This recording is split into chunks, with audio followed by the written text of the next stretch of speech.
रात के करीब 12 बजे इसरो वैज्ञानिकों ने किए इंजन चालू। चंद्रयान ने किया एक और बड़ी अग्नि परीक्षा को पार। पूरी दुनिया जब सो रही थी तब इसरो के वैज्ञानिकों ने लिखा इतिहास। चांद को फतह करने के मिशन में चंद्रयान ने पूरा किया एक और महापड़ाव। दोस्तों, जब से चंद्रयान 3 लॉन्च हुआ है तभी से आप सबके मन में ये सवाल घूम रहे हैं कि ये अपनी मंजिल पर कब पहुंचेगा, रास्ते में से कौन कौन सी मुश्किलों का सामना करना पड़ेगा और अभी चंद्रयान 3 कहां पर है। आपके इन सभी सवालों का जवाब देने के लिए हम ये वीडियो लेकर आए हैं। आपको बता दें कि अभी हाल ही में रात के 12 बजे से 1 बजे के बीच इसरो के वैज्ञानिकों ने करीब 30 मिनट तक चंद्रयान के इंजन को चालू किया था। वैज्ञानिकों ने यह कारनामा इसरो के बेंगलोर हेडक्वार्टर में अंजाम दिया, जो कि इस मिशन के लिए एक बहुत ही महत्वपूर्ण पड़ाव था। अब इसरो ने आखिर ऐसा क्या किया, क्यों चंद्रयान इस कामयाबी पर पूरी दुनिया को हैरान कर रहा है और अब चंद्रयान का सामना कौन सी मुसीबत से होने वाला है, जानने के लिए वीडियो को स्टार्ट करते हैं। दोस्तों, ये बात तो सब लोग जानते ही हैं कि 14 जुलाई 2023 के दिन इसरो ने अपने तीसरे मून मिशन चंद्रयान 3 को श्रीहरिकोटा के सतीश धवन स्पेस सेंटर से लॉन्च किया था। इसे लॉन्च करने में इसरो ने अपने सबसे पावरफुल रॉकेट LVM-3M4 का इस्तेमाल किया, लेकिन ये रॉकेट इसे बस पृथ्वी की कक्षा यानी ऑर्बिट में छोड़कर इससे अलग हो गया था और तब से लेकर 31 जुलाई तक हमारा ये चंद्रयान पृथ्वी के गोल गोल चक्कर लगा रहा था। आपको बता दें कि 15 जुलाई 2023 के दिन इसने पृथ्वी के पहले चक्कर यानी पहले ऑर्बिट में प्रवेश किया था।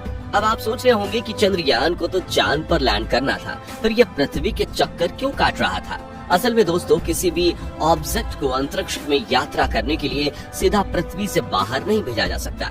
इसके लिए सबसे पहले उसे अंडाकार शेप में पृथ्वी के चारों ओर गोल गोल घुमाया जाता है और ऐसा पृथ्वी के गुरुत्वाकर्षण बल के कारण होता है। चंद्रयान के साथ भी ऐसा ही किया गया।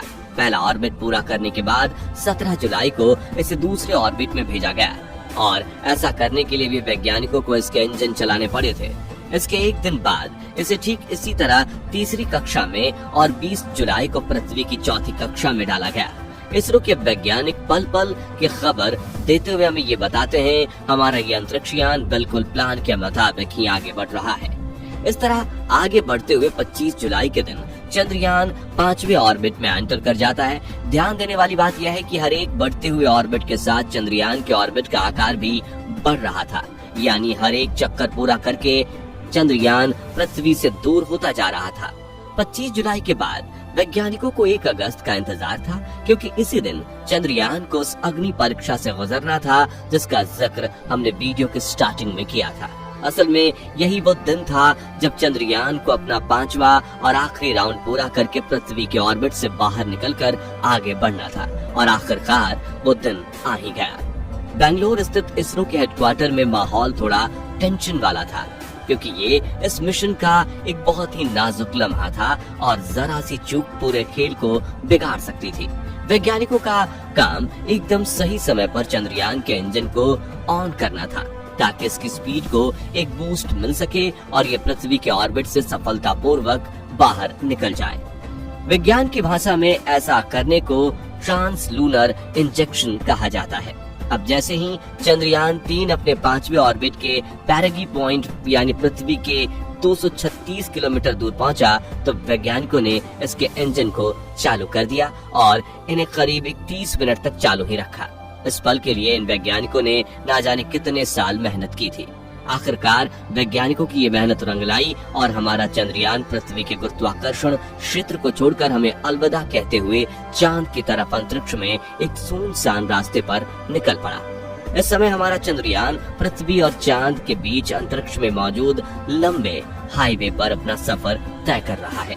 अब आपके मन में ये सवाल जरूर आ रहा होगा कि पृथ्वी के गुरुत्वाकर्षण को छोड़ना इतनी बड़ी उपलब्धि क्यों माना जाता है। असल में दोस्तों, किसी भी अंतरिक्ष यान को स्पेस में जाने के लिए सबसे पहले पृथ्वी के वातावरण से बाहर निकलना पड़ता है और तभी ये पॉसिबल हो सकता है जब इसकी स्पीड 11 किलोमीटर प्रति सेकंड हो।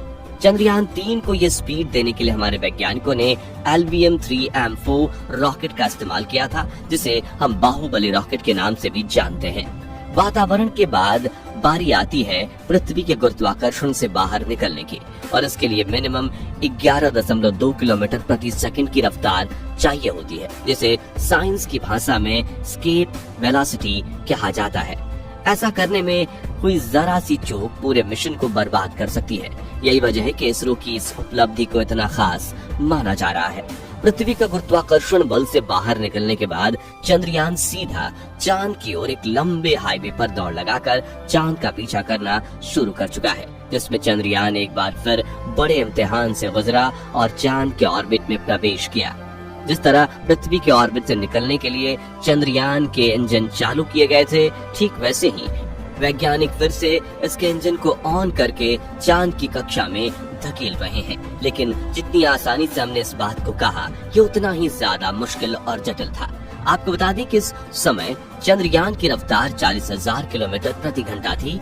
इस तेज रफ्तार पर 1 सेकंड की चूक भी हमें बहुत भारी पड़ सकती है। अगर वैज्ञानिकों से उनकी कैलकुलेशन में जरा सी भी गलती हुई तो हमारा चंद्रयान चांद को गुड बाय कहकर कब आगे बढ़ जाता तो पता भी नहीं चलता। वैज्ञानिक इसे चांद की कक्षा में डालने के लिए थ्रस्टर्स का इस्तेमाल कर रहे थे, जिन्हें विपरीत दिशा में फायर किया गया। सोचिए इस समय इसरो के हेडक्वार्टर या बेस में कितनी ज्यादा टेंशन का माहौल होगा, लेकिन वैज्ञानिकों को अपने नर्व्स पर कंट्रोल करते हुए बिल्कुल सही फैसला लेना था।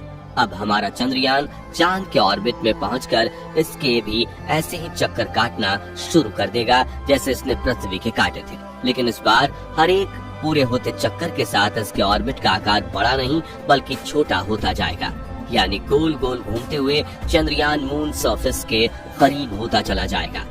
इस तरह आगे बढ़ते हुए 17 अगस्त को चंद्रयान का propulsion मॉड्यूल विक्रम लैंडर से अलग हो जाएगा। इसके बाद आगे का सफर विक्रम लैंडर को ही पूरा करना होगा, जो चांद के कुछ राउंड्स काटने के बाद 23 अगस्त के दिन चांद के सरफेस से 30 किलोमीटर की ऊंचाई पर पहुंच जाएगा। उसके बाद बस फिर इसको नीचे लैंड करने का काम बाकी रहेगा, जो सोचने में भले ही आसान लगे, लेकिन ये मिशन का सबसे मुश्किल पार्ट है। यहाँ पर आकर बड़े बड़े मिशन भी फेल हो जाते हैं, और आपको याद होगा हमारा चंद्रयान 2 भी इसी पॉइंट पर आकर क्रैश हुआ था। यहाँ सबसे अहम चीज ये है कि इस पॉइंट पर आकर चंद्रयान 3 का कंट्रोल वैज्ञानिकों के हाथ में नहीं रहेगा, बल्कि विक्रम लैंडर अपने कंप्यूटर और एआई की हेल्प से खुद ही लैंड करेगा। ऐसा इसलिए क्योंकि धरती से इतनी दूर रियल टाइम में इसे कंट्रोल कर पाना पॉसिबल नहीं है। जितनी देर में हमारे वैज्ञानिक की भेजी कोई कमांड्स इस तकनीक तक पहुंचेगी, तब तक सारा खेल बिगड़ चुका होगा, क्योंकि इस समय इसकी रफ्तार 6000 किलोमीटर प्रति सेकंड होगी, जिसे धीरे धीरे कम करके 7.2 किलोमीटर प्रति सेकंड तक लाना होगा। विक्रम लैंडर में लगा ऑन बोर्ड कंप्यूटर सिस्टम इस काम को थ्रस्टर्स की हेल्प से अंजाम देगा। कंप्यूटर इसके थ्रस्टर्स को विपरीत दिशा में फायर करेगा, जिससे इसकी रफ्तार कम होती चली जाएगी। इसके अलावा लैंडर को एग्जैक्टली किस जगह पर उतरना है, इसका फैसला भी कंप्यूटर के हाथ में ही होगा। आपको बता दें कि इसरो अपने चंद्रयान को चांद के जिस ध्रुवीय इलाके में उतारने जा रहा है, वहाँ बहुत ज्यादा गड्ढे हैं, और इन गड्ढों की वजह से आज तक नासा जैसी बड़ी स्पेस एजेंसी भी अपना कोई मिशन यहाँ नहीं भेज पाई है। खैर, ये सब बातें तो बात की हैं। फिलहाल वैज्ञानिक के सामने जो चुनौती है वो कि चंद्रयान को सफलतापूर्वक चांद के ऑर्बिट में प्रवेश कराया जाए, जिसमें हमारे जीनियस साइंटिस्ट ने सफलता हासिल कर ली है। और अब सबसे बड़ा मुश्किल काम ये है, वो आप भी जानते हैं, जिसमें हमारा चंद्रयान 2 फेल हो गया था। अगर आप चाहते हैं कि चंद्रयान 3 अपने इस पड़ाव में कामयाब हो, तो कमेंट बॉक्स में वैज्ञानिकों के लिए ऑल द बेस्ट जरूर लिखें। बाकी आज के वीडियो में बस इतना ही। वीडियो अच्छी लगी हो तो इसे लाइक और चैनल को सब्सक्राइब, फेसबुक पेज को फॉलो जरूर करें। साथ ही बेल आइकन को भी प्रेस कर दें ताकि नई वीडियो की नोटिफिकेशंस आपको समय पर मिलती रहे। वीडियो अंत तक देखने के लिए धन्यवाद।